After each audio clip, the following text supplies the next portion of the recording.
Hello friends, नमस्कार। Twitter friend channel में मैं आनंद आप सभी का हार्दिक स्वागत करता हूं, अभिनंदन करता हूं। दोस्तों, अपना टॉपिक चल रहा था हीट ट्रीटमेंट और उसमें हम अलग अलग हीट ट्रीटमेंट की विधियां पढ़ रहे थे, जिसमें हमने पिछले वाले टॉपिक में हार्डनिंग पढ़ा और आज पढ़ेंगे हम लोग टेम्परिंग। टेम्परिंग क्या होता है? जब आप किसी मेटल्स को हार्ड करते हैं तो जब वो मेटल्स हार्ड हो जाता है, एकदम हार्ड हो जाता है, तो इसमें कौन सा गुण पैदा हो जाता है पता है किसी को?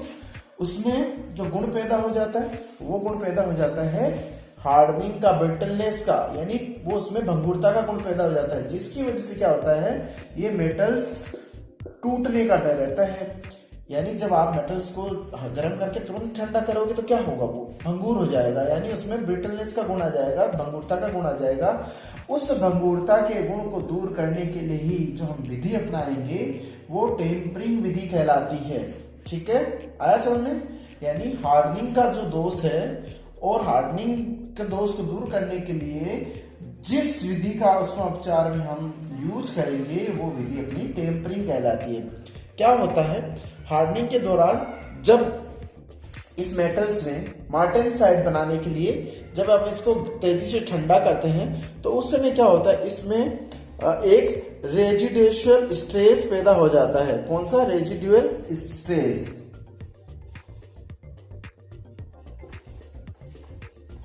रेजिडुअल एक स्ट्रेस पैदा हो जाता है इसमें।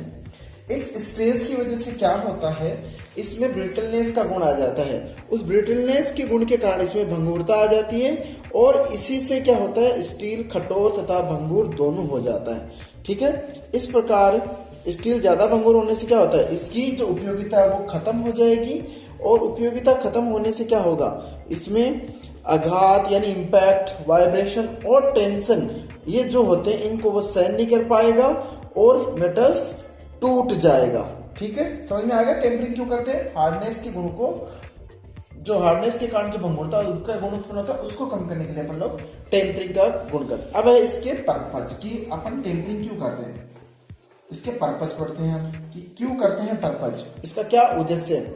यानी हार्डनिंग का जो गुण, जो हार्डनिंग के जो कारण उसमें जो रेजिडुअल स्ट्रेस उत्पन्न होता है उसको कम करने के लिए पहला पॉइंट अपना रहेगा कि रेजिडुअल स्ट्रेस को कम करने के लिए अपन टेम्परिंग की क्रिया करते हैं। दूसरा, जब उसमें ब्रिटलनेस का गुण आ जाता है, दूसरा ब्रिटलनेस यानी भंगुरता का गुण जब उसमें आ जाता है तो उस गुण को दूर, उस दोष को दूर करने के लिए अपन करते हैं। और डक्टिलिटी का गुण बढ़ाने के लिए, डक्टिलिटी का गुण बढ़ाने के लिए अपन करते हैं, यानी तन्यता का गुण बढ़ाने के लिए करते हैं। और जो की कठोरता को, हार्डनेस को कम करने के लिए अपन इसको टेम्परिंग करते हैं। ये चार दोष को दूर करने के लिए ही अपन टेम्परिंग का प्रोसेस करते हैं। ठीक है, ये हो गया। अब टेम्परिंग करते कैसे, प्रोसेस, इसकी विधि क्या है, प्रोसेस क्या है इसकी? टेम्परिंग करने के लिए क्या करते हैं, मान लो कोई ये मेटल है, इसको आपने पहले हार्ड कर दिया है, एकदम हार्ड हो गया है। अब इसके लिए क्या करते हैं, इसको पहले क्या करते हैं, इसको अपन एक लोअर क्रिटिकल पॉइंट से भी नीचे टेम्परेचर पर एक निश्चित दर पर इसको गर्म किया जाता है। ठीक है, गर्म किया इस मेटल्स को, इस पे जब गर्म करेंगे इसको अपन, इसको जो मेटल को गर्म किया, गर्म करने पे क्या होगा, गर्म करने के बाद इसको एक निश्चित दर पर ठंडा करेंगे। ठीक है, क्या करेंगे, निश्चित दर पर ठंडा करेंगे, जिसमें जो आपका, इसके लिए मैं बता दूं, मेटल्स की जो साधारण कार्बन स्टील है यानी सिंपल कार्बन स्टील है, उसके लिए आपको 280 डिग्री टेम्परेचर रहता है। किसके लिए? साधारण कार्बन स्टील जिसमें कार्बन की मात्रा बहुत कम होती है। तथा जो एलॉय स्टील होता है, एलॉय स्टील है, उसके लिए रखा जाता है लगभग 520 डिग्री सेंटीग्रेड टेम्परेचर। इसके ऊपर, ठीक है, इसके ऊपर इनको गर्म किया जाता है और फिर जब जो गर्म हो जाता है तो इसको क्या करते हैं, उसी टेम्परेचर पर, इसको इस टेम्परेचर पर और इसी टेम्परेचर पर लगभग इसको इसी टेम्परेचर पर लगभग 5 मिनट प्रति mm की मोटाई के हिसाब से धीरे धीरे इसको जॉब को पूरा गर्म कर लेते हैं। और जब गर्म हो जाता है ये गर्म हो जाता है और इसके अंदर एक समान ताप उत्पन्न हो जाता है, यानी ये पूरा अंदर तक गर्म हो जाता है, बराबर गर्म हो जाता है। उस समय होल्ड करके उस टेम्परेचर पे इसको रख देते हैं और फिर इसको पानी, तेल या हवा में ठंडा किया जाता है। ठीक है।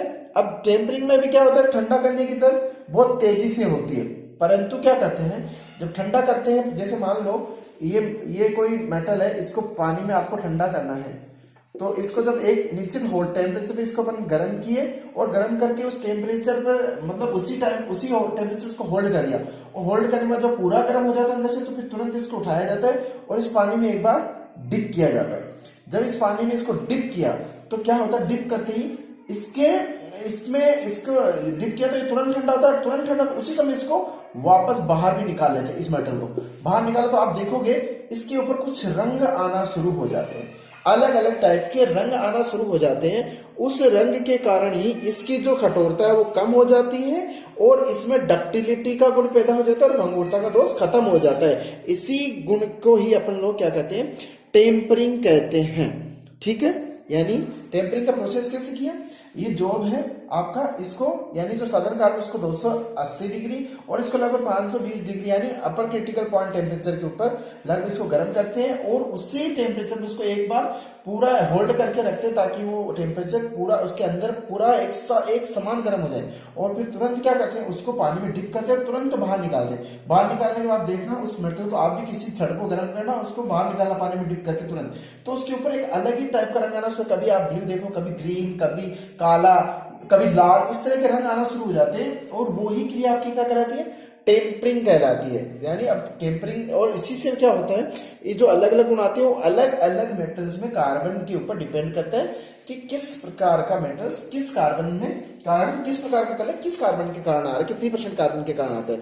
ये सब अपनी जो प्रोसेस कहलाती है वो टेम्परिंग कहलाती है। तो मैं समझता हूँ आपको समझ में आएगा, मैं रिवाइज करता हूँ। टेम्परिंग हार्डनेस के कारण आई भंगुरता के दोष को दूर करने के लिए और उसकी कठोरता को कम करने के लिए ही टेम्परिंग का गुण करते हैं, जिससे क्या होता है, धातु उपयोग करने या तन्यता सहन करने, कंपैक्ट, वाइब्रेशन आदि को सहन करने का उसमें मतलब उसमें गुण पैदा हो जाता है और जिस वजह से धातु क्या टूटती नहीं है, ब्रिटलनेस नहीं होती, वो अपना टेम्परिंग का गुण। और प्रोसेस में मैंने आपको बताया है कि इसको गर्म करते हैं और एक समान टेम्परेचर पर उसको उसी टेम्परेचर पर कुछ 5 मिनट के लिए रखते हैं और रखने के बाद तुरंत बाहर निकाल के पानी में डिप करते हैं, तुरंत बाहर निकालते हैं और फिर उसके ऊपर अलग अलग कलर आना शुरू हो जाता है। और जिस प्रकार से हमें जिस कार्बन के अकॉर्डिंग उसमें कलर आना है वो अपन इसके ऊपर निर्धारित कर देते हैं कि हाँ अब अपना मेटल उस लायक बन चुका है कि अपन इस चीज के लिए यूज कर सकते हैं। तो ये अलग अलग टेम्परिंग की क्रिया है जो उनको अलग अलग यूज के लिए की जाती है, अलग अलग कार्बन की मात्रा के अनुसार। जैसे मैं आपको एक एग्जांपल दूं, जैसे आपका लाइट ब्राउन कलर आया, लगभग 250 डिग्री सेंटीग्रेड पे एक लाइट ब्राउन कलर आ गया। ठीक है, लाइट ब्राउन कलर, जब लाइट ब्राउन कलर आ गया कि लगभग 200 ये लगभग रहता है 250 डिग्री सेंटीग्रेड के, और इसका जो यूज होता है वो इस मेटल का यूज कहां करेंगे अपन, डाई बनाने में, पंच बनाने में आदि में करते हैं। इन सब का अलग अलग टेम्परेचर होता है, अलग अलग, जैसे 220, 230, 240, 250, 210, 300 इन डिग्री पे अलग अलग कलर आते हैं और उन कलर के अनुसार ही इसका जो अपना टूल्स है उनको बनाने में यूज किया जाता है। तो दोस्तों आज का अपना टॉपिक में था टेम्परिंग। आज के लिए बस इतना ही, अगले टॉपिक में हम नया टॉपिक पढ़ेंगे। तो दोस्तों अगर आप हमारे चैनल पे नए हैं तो मेरे चैनल को आप सब्सक्राइब कर लीजिए, लाइक कर लीजिए, साथ ही बेल आइकन के बटन को जरूर प्रेस कीजिए ताकि मेरे लेटेस्ट वीडियो आपको टाइम पे मिले। अगर आपको मेरे इसमें कुछ डाउट है तो आप मुझे कमेंट्स में या मेरी एप्रिसिएशन या मोटिवेशन के लिए मुझे कमेंट्स में आप कुछ भी टाइप करके लिख सकते हैं। मिलते हैं अगली वीडियो में, तब तक के लिए धन्यवाद, थैंक यू।